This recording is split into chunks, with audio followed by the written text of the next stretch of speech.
everyone, and welcome to episode 25 of the Medieval Podcast. I'm Danièle Cebulski, also known as the 5-Minute Medievalist. For the last couple of weeks, I've been enjoying sharing some of my favorite things about the Middle Ages with you, from myth-busting to my favorite books. So, I've decided to do it one more time. This week, Peter Konieczny from medievalist.net and I are going to share with you 3 of our favorite stories from the Middle Ages. 2 of them are true stories about real people, and 1 is a fictional one. 2 truths and a lie, it turns out. I'm hoping, as I always do, that hearing just a little bit about these great stories and people will whet your appetite for more medieval goodness, because there are so many amazing stories, both fictional and true, for us to discover. Without further ado then, here are 3 of Peter's and my favorite medieval tales. So Peter and I are going to talk about some of our favorite stories from the Middle Ages, and we've decided that I'm going to go first, right? Go ahead. Okay, I'm going to go first.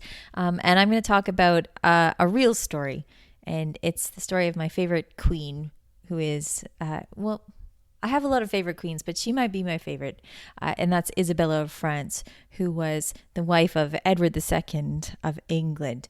And I just think that she has so much in the way of intelligence and guts and stuff. I just really think she was a great queen and a great story. So we'll start with Isabella. You can find her story in Helen Castor's She-Wolves, which we had as part of the podcast a couple weeks ago. Or you can find her complete biography by Alison Weir if you want to look into these later. Ready to listen. I hear about her life and legacy, so... Okay, so Isabella was the daughter of Philip the Fair, who is all sorts of crazy for his own reasons. And she was betrothed to Edward II as a child, and she married him when she was about 12, and he was just about 24. Edward II he's the prince that you see in Braveheart, and Isabella is played by Sophie Marceau in Braveheart, but at the time of Braveheart, she's just a kid, so there's no like William Wallace stuff. Just gotta get that out of the way. So William Wallace is not the father of Edward III? William Wallace is not the father of Edward III. Sorry, everybody. I made all these mistakes. Okay, go ahead. So Peter needs to edit some stuff on medievalist.net. No, just kidding. So Isabella was as devoted a queen as she could be for the longest time. As Edward II, he went through favorites, and his first favorite that was really a troublemaker was a guy called Piers Gaveston, and he and Edward II were so close that people think they were probably lovers. It's very possible. We don't have evidence for sure, but it's very possible that they were lovers. And so Edward kept giving Piers all sorts of titles and land and power and all sorts of things, and it made everybody else in the kingdom very, very upset, because Piers was not a nice guy. He was very arrogant, and he used to poke fun at all the different earls, and he gave them really nasty nicknames and stuff. And so he was just the enemy of everybody. Everyone's just jealous, right? You get to become the king's favorite, and then all of a sudden, everyone else who's not the king's favorite is like, so. Well, there's a certain amount of, sort of professional jealousy, but also the fact that Edward didn't actually do very much as a king when Piers was around. He wasn't fighting the Scots. He wasn't helping the people. He wasn't paying much attention to his kingdom at all, and definitely not to his wife. So eventually, the earls and the barons got together. They captured Piers and beheaded him. And this made Edward very upset, but he was able to concentrate on kingship for a little while and revenge. And in the meantime, Isabella had a bunch of children, and she really supported him and helped him out and gave him good advice. And then Edward found another favorite, who was Hugh Despencer the Younger, and he started doing the same things again. He started giving Hugh Despencer all sorts of titles and land, and Hugh was very power hungry. He was different from Piers Gaveston in that he was more power hungry than arrogant, but at the same time, he was taking all of Edward's attention away from the realm, and people were starving, and it was very bad times. And so Isabella was like, you know what, I've been dealing with this for like 15 years or so. I've had enough. The kingdom is awful. I'm a queen and I can do a lot better at this than he can. So she conveniently goes over as his emissary to France, and stays with her brother, who's the king of France. And while she's there, she says, marriage is supposed to be between a man and a woman, but there's somebody in my marriage bed. And until he goes, I'm going to be a widow. And so she refuses to go back to England. Oh, wow. That's she's laying it down on the line there, right? Oh, boy. Oh yeah, she put it all out there, and she's pretty safe in the arms of her brother, right? France is very powerful, and Edward, he can't do anything about it, because if he leaves, then Hugh Despencer is going to be totally mobbed by all the people who hate him. So he doesn't know what to do. So he sends his son, Edward, over, and now Isabella has everything. She has the alliance of France, she has the prince, the heir to the throne there, and she has all the support of the European kingdoms. And then she manages to get an army by betrothing her son Edward to Philip of Hainault. So she's got an army, she's got all the backing of Europe, and she goes across the channel with her lover. She's got a lover too, Roger Mortimer, who's a very powerful marcher lord. And she brings her army over to England, and everyone's like kind of happy to see her, because they're like, oh, give us some relief from this Despencer guy.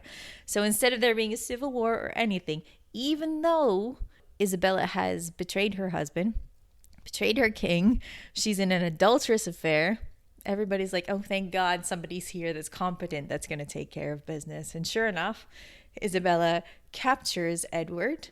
She imprisons him, and she puts her son on the throne, and everybody's kind of okay with this. So her son becomes Edward III, and Edward II is imprisoned. Like I said, he's probably not murdered by having a hot poker shoved up his nethers. That's probably not what happened, but regardless, Edward II eventually dies, and Edward III is king. Well, there is a story, and I don't think I believe it too much, but there is a story that Edward II somehow lives. He escapes, and then he's kind of like in hiding, while doesn't kind of emerge for like another 10, 15 years, and then like he meets up with his son. But that's been a story that's kind of gone around. Some historians believe it, but most don't. Yeah, I'm going to call BS on that. No, I don't think so. Stranger things have happened, but I'm going to say that Edward did die in prison, and also aliens did not build the pyramids. I'm going to take a stand on these things, Peter. I'm sorry. There's all sorts of things I have to correct on the website. It's the pyramids thing, isn't it? Right. So then Edward III is on the throne, and behind him, because he's just a young man at this time, he's not very experienced, and so behind him is Isabella, who's teaching him how to rule. Basically, he's got advisors around him, but she's still with Roger Mortimer, and Edward III increasingly does not like that. But so he orchestrates a plan in which he captures Mortimer himself. And Mortimer, he's executed as a traitor, because you need to get rid of them. But Edward is always listening to the advice of his mother. He, puts her aside, because he cannot, execute Mortimer and then have his mom still be preeminent in the court, because they were both causing trouble. But he does listen to his mother for the rest of her life, because she is a very, very smart woman. And the fact that she could stage a coup so elegantly and with such minimal bloodshed, I think really, really speaks to her ability to understand her role as a queen and her ability to understand politics. And so I think she's my favorite queen. She's really super interesting.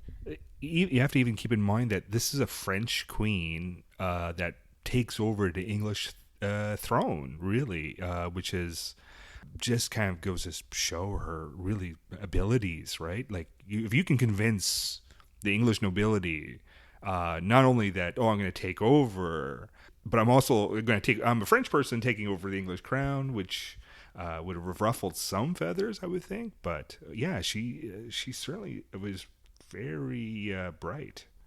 Yeah, for sure. I mean, the thing was that even though she had showed herself to be like extremely intelligent and helpful to help Edward rule earlier, he and Hugh Despenser totally underestimated her. So like Hugh Despenser kind of pushed Edward to get rid of all the French people in court because they were up against the French at this time, and to really limit her powers. And they thought, she's still going to be obedient enough that if we send her over as an envoy, she'll still come back because, she's always been such a great wife. But they totally underestimated the fact that, she was going to take power into her own hands because she understood it. She knew how it worked and she could see the writing on the wall. So her Frenchness could have worked against her, as you say, but her competence really overruled that. Like you say, the fact that she's French, that she was an adulteress, that she was disloyal to her king. Like all of these things should have weighed against her, but the fact that she was so cunning made it work. I don't want to say cunning because that sounds like devious, but she was really intelligent. I think she's like probably one of the first of these kind of line of 14th and 15th century kind of French queens that really take matters in their own hands. Several like kind of really run the French throne for a while. And even other kings, like English kings, are being have these French wives that actually play a huge part in their reigns. So yeah, so it's kind of a tradition that starts with her. Well, yeah, during the 100 Years' War, like you watch out for French women because there are so many dudes that are off at war, throughout the 100 Years' War, but also at other times during the Middle Ages. And while they're gone, their wives are in charge and they are so competent and so aware of how things are meant to be run, what their responsibilities are, and that kind of thing. Like if you look at women and their power when the men are away, the Middle Ages is kind of not a great time for women. David Green was talking about that a little bit when we talked about the 100 Years' War on the podcast really early on. But they really were able to rule their own lands in a way that is very admirable and wasn't really available to other women in other times in history. So great story. I'm ready to hear your story, Peter. So you have a story that is a true story as well, right? From the Middle Ages? And it's actually around the exact same time as yours, because this happens in 1327. So about 15 years ago, I kind of started looking into like London, the city of London, and I found that there was all these great like civic records that kind of start in late 13th century, just keep going on. Basically, the mayors and the courts, they all kept their records, and we still have them. We can still access them. And what you get in these kind of like city records is just a lot of this daily life of people interacting with the city council, with causing trouble. Like you get the stuff like, oh, my neighbor is building a wall too high, yeah, things like that. It's like fun stuff. So what I really liked about was all these kind of little stories of frauds and con men, and there's all sorts of they come up, here and there. Like there's a story of the guy that's impersonating the wine the wine tax collector, and he's like, oh, I gotta drink this wine and make sure it's okay. And so we have that. You've got all the trades have people trying to kind of skim off things, and like, oh, if you're the metal worker, like you find, oh, this metal is cheap and like it's not up to standard and things like that. And the most influenced group for that are the bakers of London. The one thing you have to know is like bakers, if you bake bread, you had to every year you'd have to make the bread like a certain way. It was called like the size of bread, and it was because you had to sell a loaf for like 1 penny. So to make it profitable, they would just change how heavy the loaf was and the size and that. And They would test the bakers out, and if your loaf was too small, you get in trouble. So they would kind of like do little tricks to make their loaves a little heavier, like mix it in with dirt, Oh man, that's gross. uh, or put a little iron rod into the bread. Like, things like that, right? So they're always causing trouble. Like that's there. You always see those bakers, and it's this one account. It comes in the year 1327. It starts off like that. You have the mayor and 6 aldermen and a sheriff. Like they're having this kind of court meeting, and they bring this guy named John Brid up, and they say like, oh, one of the sheriffs has caught him stealing dough, and Stealing dough.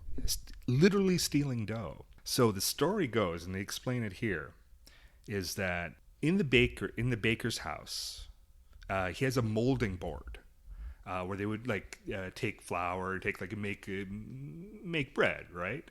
And a lot of people would come and use the bakery to make their own bread. And so people would come in, getting all the ingredients, making the bread there. On this molding board is a little mouse trap, a little thing like on it that would a mouse would walk over and he would fall through. So like almost like a little hole. Now, what the sheriff has said, and they said, is that John has secretly put a servant underneath this table, and they were reaching up through this little hole and grabbing bits of flour and bits of the bread as people were working on it. And I'm just trying to imagine like this guy in like a little box underneath the table, like reaching up, grabbing little bits of bread, little bits of dough. So Okay, so as you're saying, like people would bring their bread to the bakery to get it baked for them because they wouldn't have an oven at home. So the servant is stealing dough from other people's bread to be used for the bakery? exactly. And apparently they're keeping this dough underneath the table. Like they're so that's how the person gets caught, right? Like they literally find the dough, a little pile of dough underneath the guy's molding board, and they arrest him, and so right away, like the guy says, no, I didn't do it. Like, and the mayor and sheriff say, well, we need to investigate this a bit more. So a couple days go by, and then a whole bunch of other people get arrested for the same thing. Another 7 bakers and 2 bakeresses get arrested, and they're thrown into the Newgate jail. So things are starting to happen here. So everyone denies it, right? But apparently there's the proof, right? They actually have all these people doing the same little trick to steal the dough from underneath those poor customers. So a week goes by. Then they have another kind of court meeting, and things are getting serious when you have the mayor, you have 17 aldermen, 2 sheriffs, and they have representatives of every ward of London come, between 6 and a dozen men for each ward. So you must have like literally 150, 200 men kind of there just to like rain down on judgment on these people, right? The court record, like they found them all guilty. Like they're like, all of you've done it. Like, and I love how they kind of like tell these people like, what a horrible thing they've done. Like you've been falsely and wickedly and maliciously deceiving the common people. That is pretty malicious. It is. It's terrible. I could just like, I could almost see like everyone in London, like, we're gonna get those bakers. Everyone eats bread, right? Everyone like, So all the men go to the pillory, right? Which is like the traditional punishment. It's at this time it's right at St. Paul's Cathedral, so it's right like this is like the humiliation punishment, right? Of being affixed to the pillory all day, and the ones where they were actually get the dough, they actually put the dough around their on chains around their necks. It's like a pretzel around their necks. You could just see this dough, and I'm sure it stank after all day. This is a nice summer day, so and they put them all there, and basically said like, or and then they also took all their molding boards and smashed them up. So Oh, wow. yeah, so yeah, so but I think the bakers got off, relatively lightly. Like, yeah, a week in jail, a little punishment, because they said the next time you do it, you get the same punishment. Then we kick you out of the city. So at least they got to stay in the city. But that was that I think is like the best tale of like medieval life that I have ever come across. You got your guys just doing that little bit of fraud to just make ends meet, like taking little bits of bread, little bits of dough, just to just skimming the system, literally skimming the system. So you have that, and then you've got like the machinery of government kind of kicking in with a little kind of court scene, and then it just kind of blows up after a week. So living in medieval London. So that's maybe that's why they didn't care about who was ruling them, because they were too busy thinking about bakers. Yeah, I was thinking about that. So 1327 is the year that, Isabella comes across and Edward III is put on the throne. And it's good to know that life is going on in London in the middle of this. People are stealing dough to make more bread and to make more money. So it's a good story. I like it. Yeah, I love little tales of fraud and people just trying to screw out their neighbors with doing this or doing that. Like you always hear about the rulers and the kings, and I kind of like the kind of tales of the commoners just going about their lives. So. Oh yeah, like the court stories, like where you have the prostitutes that are yelling at each other, saying, she called me this name, and then they're having like slander cases and stuff. Like this bread one, yeah, having like the ingenious nature of like how to steal bread through a mouse trap. I think that's brilliant. It's a good story. Thanks. Yeah, it's my little fun little story. It's something to tell at dinner parties. So. Oh, do you tell that a lot at dinner parties? I shouldn't I? You should go to more dinner parties just so you can tell that story.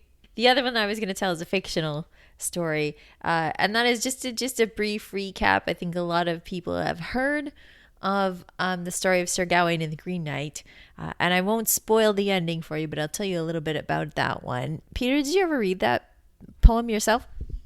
I read it like in undergraduate, so it's been a long time. So I know a few of the details, and I always love the kind of imagery that we have in that one manuscript of it. With the guy with the head come off. So. Yeah, I think it only exists in one manuscript, and I will admit that I saw it when I was in England last year, and I did get all teary because it's such a cool looking manuscript. You often see facsimiles of it in black and white, but it is in color, and it's really, really grubby because back in the day people really liked this story as well, and I still really like it. So Sir Gawain and the Green Knight. I thought I would talk about this one because Peter has just brought back my article that I wrote on how Gawain kicks Sir Lancelot's ass. So you can see that. It's not all from this one poem. But so Sir Gawain and the Green Knight. What basically happens is the Knights of the Round Table and King Arthur, they're sitting down for their New Year's feast. And this Green Knight comes in, and he's huge, and he's got this big axe, and he proposes a competition. And usually in these Arthurian stories, King Arthur says, like, we can't eat until I've seen something miraculous. So I think people save up their miracles just so like they can eat, right? Because you can't actually eat at Arthur's court until something miraculous happens. So this giant Green Knight shows up. He proposes a competition where somebody gets to chop off his head, and then a year later, he will get to chop off their head. And so everyone kind of looks around at each other like, should we do it? Is it a trick? And Gawain, who is the bravest, best knight, steps up and says, I will do this. So he does. Everyone thinks that, this is going to be easy, right? He'll just cut off the guy's head and he's dead. He can't possibly repay this blow. But Gawain takes up the Green Knight's axe, cuts off his head, and sure enough, the Green Knight picks up his own head and rides away saying, like, see you later, see you next year. And he leaves. And so everyone's like, well, that was strange. And now what are you going to do, Gawain? But sure enough, a year passes and he goes looking for where he should find the Green Knight. He doesn't know where he should find them. But he comes across this castle, and there's a lord and lady in the castle, and they're like, oh, we know who you're talking about. He's at the Green Chapel. It's not very far away, so you can just stay with us until it's time for you to meet up with him and get your head cut off. So Gawain says, okay, cool. And the lord says, all right, so we're going to have this really great time where I'm going to go out and I'm going to hunt for great things for you to eat, and you're going to stay home in the castle and be spoiled. But whatever you get at the castle, you give to me, as I'll give you the stuff that I've hunted for. And Gawain says, oh, sure, this sounds like a great idea. Except what happens is the first day, the lady comes to Gawain while he's still in bed. So medieval people didn't wear a lot of clothes when they went to bed. And the lady comes to him while he's still in bed and starts giving him kisses. So then that is what Gawain gets during the day. So when the Lord comes back and he's like, what did you get today, Gawain? He gives him a kiss. And this happens again on the second day. And then the lady comes back and she says, well, I don't want you to die, tomorrow when you go and meet the Green Knight. So I'll give you this sash. It's a magical sash and you can wear it. And if you wear it, then the Green Knight can't cut off your head. So sure enough, the Lord comes back and says, Gawain, what did you get today? I got this cool stuff from my hunting. What did you get? You have to give whatever you got to me. And Gawain doesn't. He doesn't give the sash. But Gawain is the most honorable of all of Arthur's knights. And he's stuck between a rock and a hard place because he's promised to give these things. But he also doesn't want to die. So he's stuck in this really difficult position. So I won't spoil the ending. You find out what happens if you read the book. If you're not good at reading Middle English, Tolkien has done a translation, which is really quite good. You can check out. But yeah, what I really love about this, first of all, the language is just gorgeous. And Gawain's got a really cool horse, and he's got great armor, and it's all just described so beautifully. And he's so heroic. But I think when you look at stories from the Middle Ages, it's easy to see the characters as very two-dimensional. They go and they're the best knight and they fight and, they win. But here it is, like Gawain is faced with this huge dilemma as to what he should do. Should he save his own life? Or should he strictly follow the rules of chivalry? Like what should he do? And it's a very complex sort of plot when it comes to what a knight should be doing about his chivalrous vows.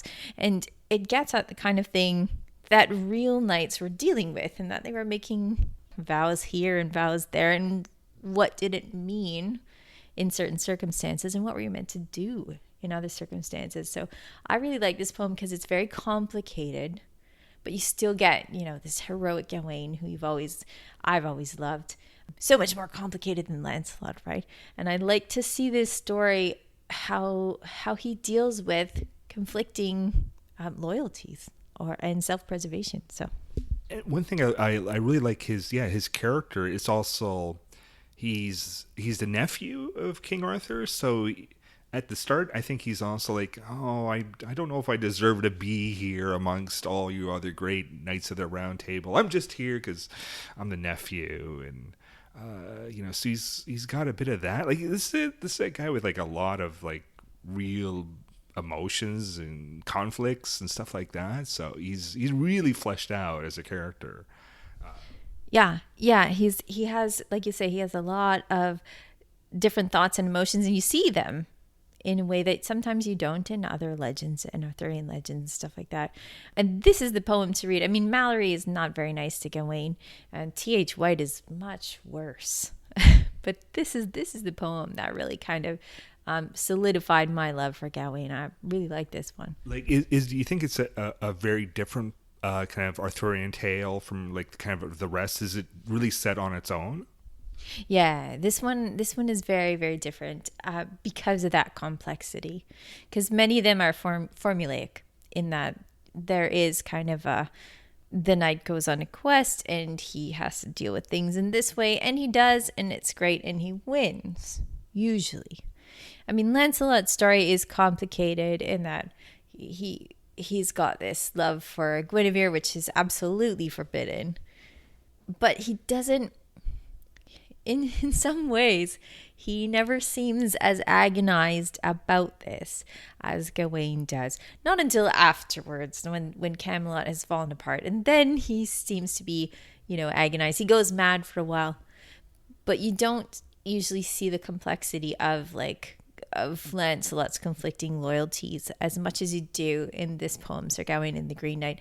And the crazy thing is about this poem is we don't know who wrote it, and we don't know necessarily when it was written. It's still kind of mysterious.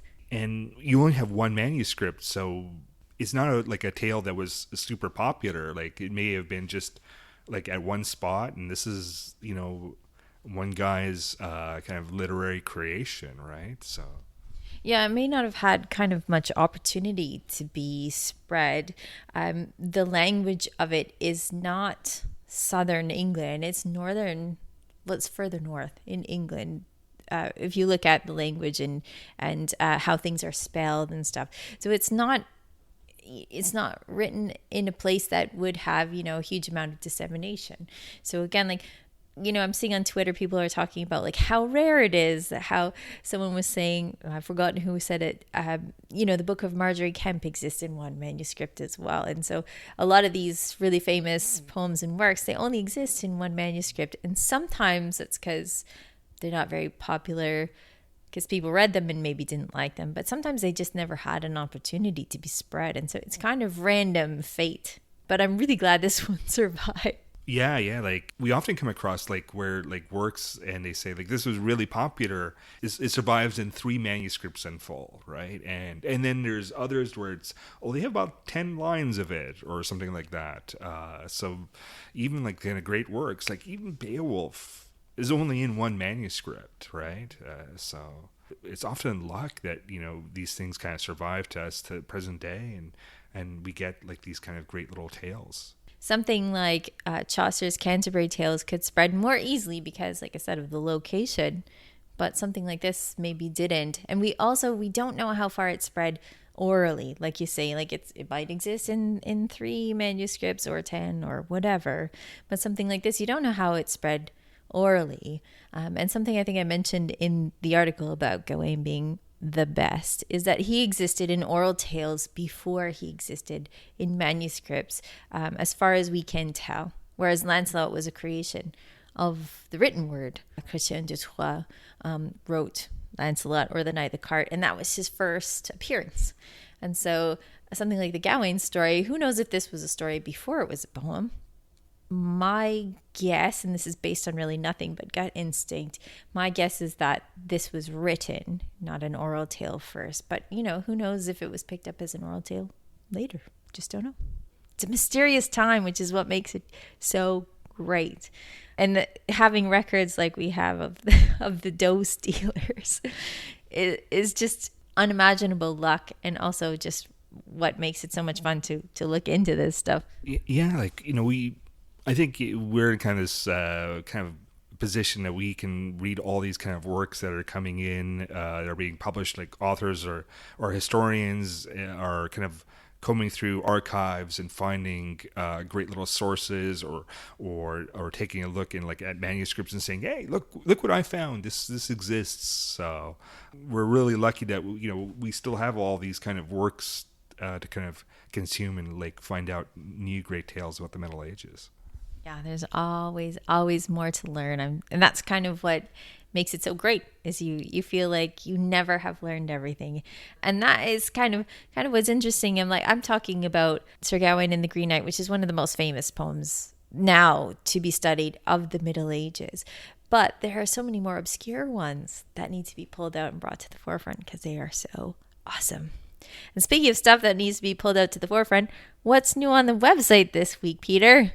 Good transition, Danièle. I worked hard on that for about 1 second. We have a piece, actually, it's the 10th anniversary of the discovery of the Staffordshire hoard. Really? That's fascinating. This is this Anglo-Saxon hoard that's found in northern England. Metal detector kind of walking along a farm, picks it up, and it's this kind of collection of like hundreds, maybe even a couple thousand pieces of different gold and silver items. It became quite the kind of news story. And I remember that it was actually when it was right around this time we started medievalist.net, that this was like our first big news story that we kind of ever covered. It was just happened. It was the 10th anniversary, so we have a piece on that. And another kind of discovery that just happened is like 2 more Viking ships. Their boat burials kind of discovered in Sweden. So we still have a little news on the site this week. So awesome. Thanks, Peter. Thank you. If you love the podcast, get involved by becoming one of our patrons on Patreon. You can sign up to donate less than the price of a cup of coffee per month, or you can grab yourself a sweet subscription to Medieval Warfare magazine and help us out at the same time. Every single bit is appreciated. You can find us at patreon.com/medievalists. To read about the 10th anniversary of the Staffordshire hoard and to find out how Gawain kicks Lancelot's ass, as well as loads of other great articles about the Middle Ages, you can follow medievalists.net on Facebook or Twitter @medievalists. You can also follow me, Danièle Sobalski, across social media at 5MIN or you can check out my books, including pre-ordering my new one, Life in Medieval Europe, Fact and Fiction, on Amazon. Our music is Beyond the Warriors by Guy Frog. Thanks for allowing me to share some of my favorite things with you. Have yourself an awesome day.